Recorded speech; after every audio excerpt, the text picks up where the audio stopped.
Bismillahirrahmanirrahim. Assalamualaikum warahmatullahi wabarakatuh. Semoga hari ini kita dalam keadaan sehat. Perkenalkan, saya Lili Herawati, dosen program studi promosi kesehatan Politeknik Kaltara. Pada kesempatan kali ini, saya akan menjelaskan materi terkait epidemiologi. Nah, di sini mata kuliah ini dilaksanakan di semester genap dengan bobot 2 SKS, di mana terdiri dari 1 SKS teori dan 1 SKS praktek. Deskripsi mata kuliah epidemiologi ini membahas tentang konsep dasar epidemiologi, konsep penyebab penyakit, di mana ada host, ada agent, dan faktor lingkungan.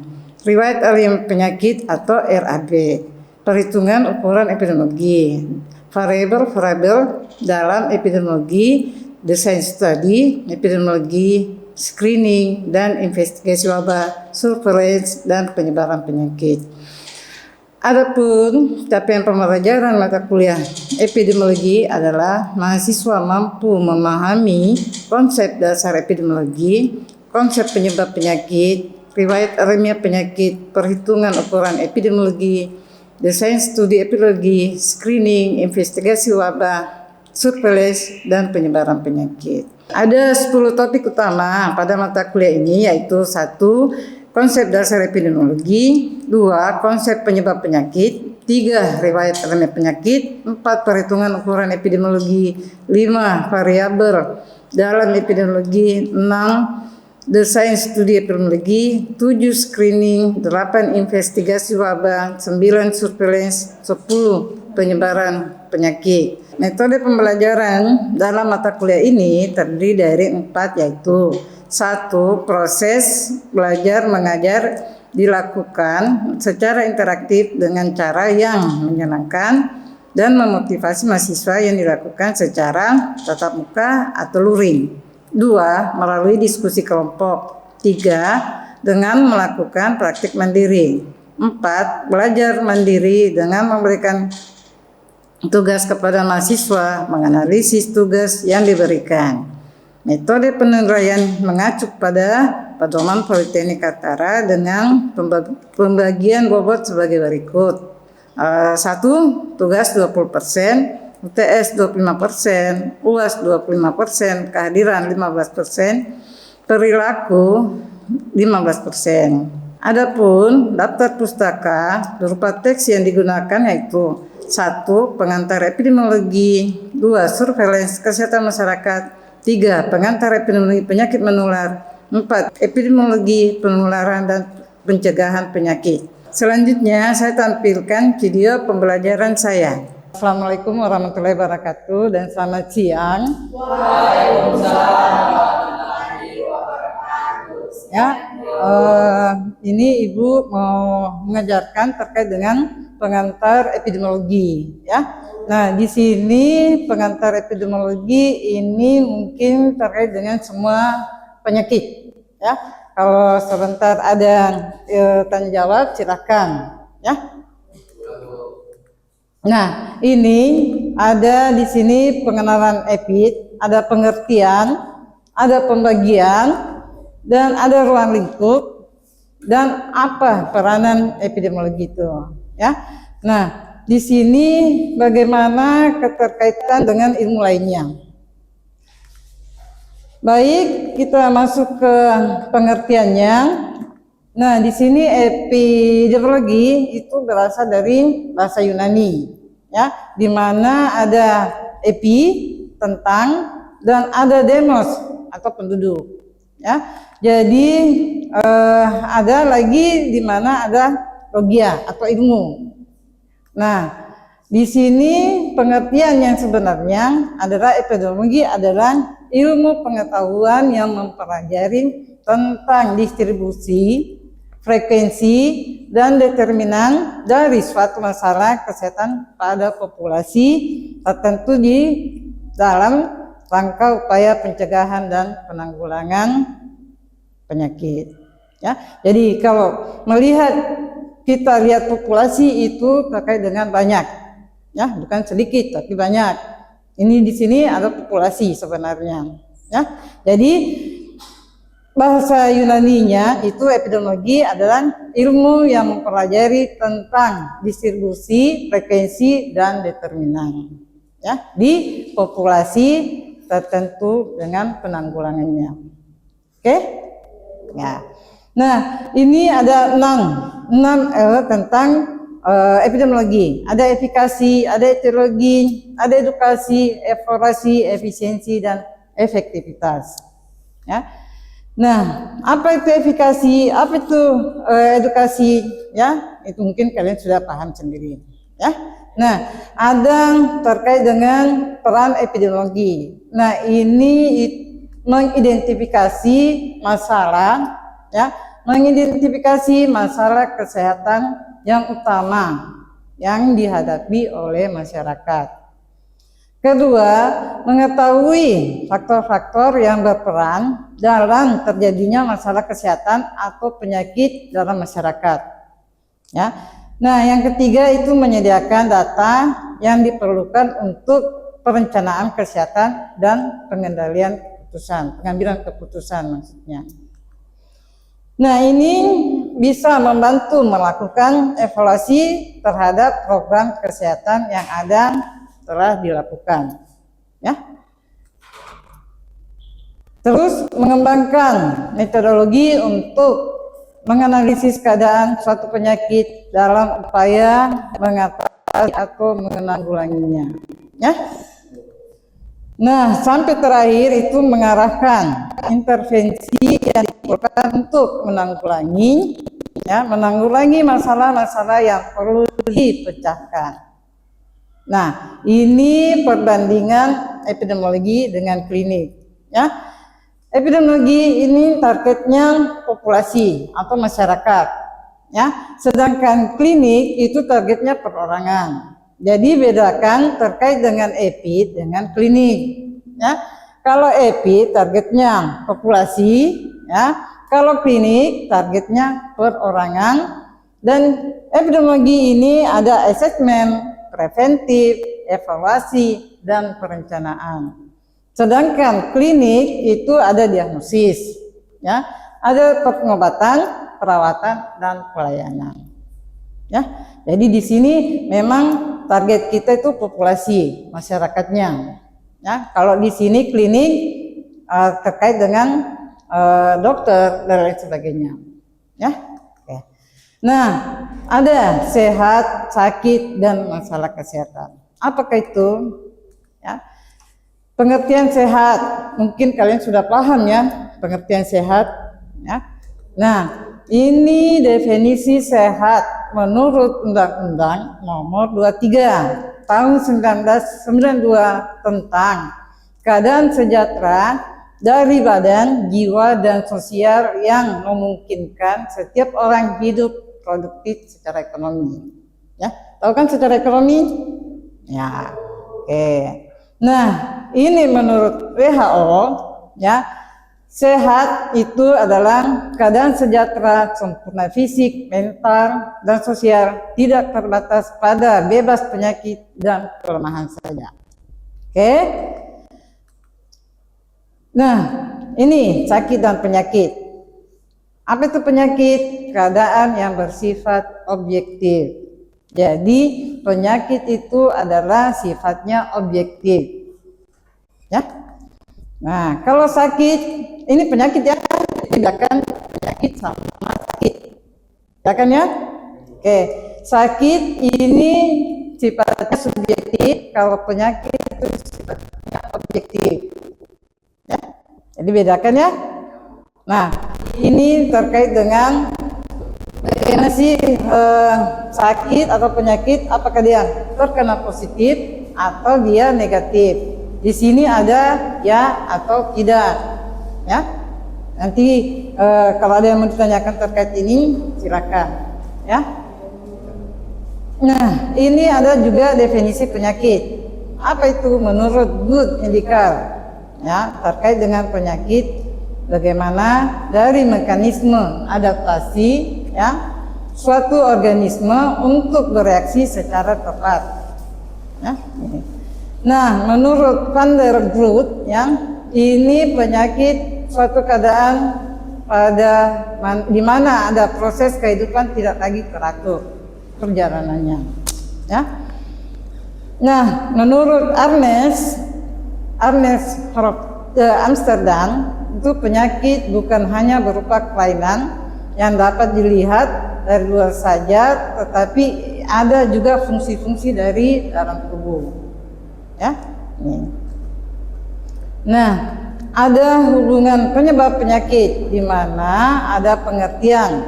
Nah, di sini kita masuk ke segitiga epidemiologi. Ya, di mana ada host, ada environment, ada agent. Nah, host di sini adalah orangnya.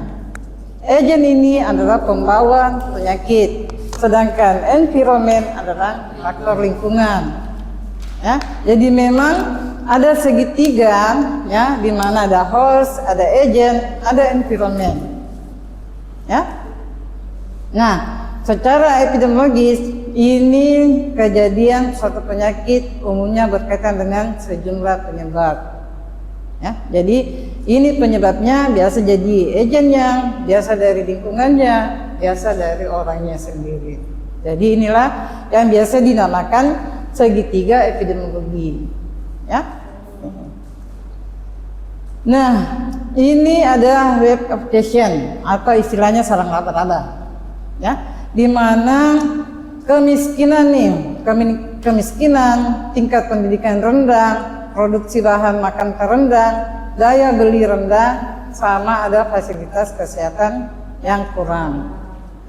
Nah, di sini bagaimana terkait dengan pendidikan rendah, pengetahuan gizi rendah, ya, terus konsumsi makanan tidak memadai, ya. Nah, ada di sini kesehatan yang kurang, bisa juga menyebabkan suatu penyakit yang namanya kurang gizi, ya.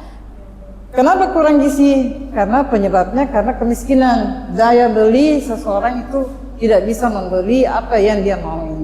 Ya, jadi banyak memang terkait dengan kekurangan gizi itu karena faktor kemiskinan. Ya, jadi memang ada sarang namanya web of patient.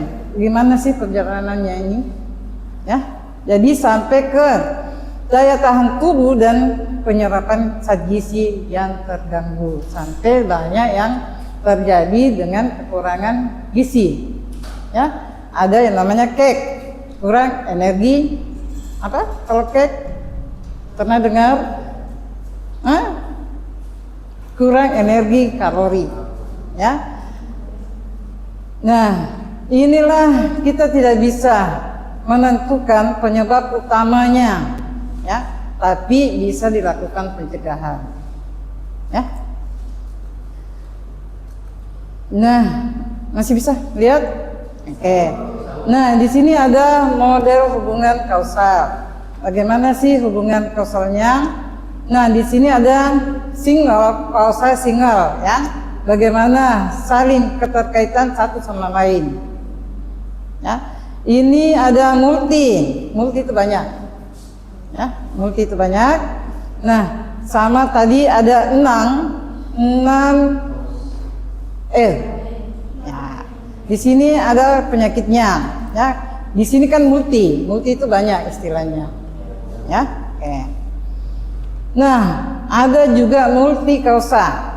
Ini sama dengan penjelasan dari bagian B. Ya. Nah, ada beberapa istilah terkait dengan beberapa istilah kausal, ya. Ada kausal mutlak, ada yang esensial, ya. Nah, yang mutlak ini adalah penyebab yang pasti menimbulkan suatu penyakit. Sedangkan yang esensial ini adalah memungkinkan suatu penyakit tersebut. Ya. Nah, ini ada kausa sufisien. Ini umumnya yang terdiri beberapa kausa yang secara bersama-sama saling mencukupi untuk menyebabkan suatu penyakit. Ya. Nah, di sini ada tentang masalah kesehatan, ada ruang lingkupnya, ya, ada 6D. Apa itu 6D? Death atau kematian, ya, disease apa penyakit, ya, disability apa kecacatan, ya, discomfort itu kekurangan nyamanan, dissatisfaction ini kekurang puasan, dan dissatisfaction ini melarat, ya. Jadi ada 1, 2, 3, 4, 5, 6. Ada kematian, ada penyakit, ada cacat, ada kurang nyaman, ada kurang puas, dan ada melarat, ya. Nah, ini dia. Ini ada beberapa masalah kesehatan, ya. Apa? Epidemi, ya. Ini penyakit, ya. Ada epidemi, ada pandemi, ya. Ada endemi, ya. Ada sporadik, dan ada wabah, ya. Oke. Nah, ada hubungan asosiasi. Di sini bagaimana hubungan sebab akibat terkait dengan proses penyakit. Ada hubungan semu, ada hubungan kausal, ya. Dan ada hubungan ada hubungan semu, hubungan bukan kausal, dan hubungan kausal, ya. Oke. Ini sudah tadi, ya, dijelaskan terkait dengan tadi ini trace epidemiologi, ya. Ada di sini terkait dengan segitiga epidemiologi, ada host, ada lingkungan, ada agent, ya. Nah, inilah konsepnya epidemiologi, ya. Ada pejamu, agent, dan lingkungan. Pejamu ini adalah hostnya, ya. Agent ini pembawanya, dan environment itu adalah lingkungan. Oke. Jadi memang saling keterkaitan, ya, antara ketiga itu, ya. Ada host, agent, dan ada lingkungan.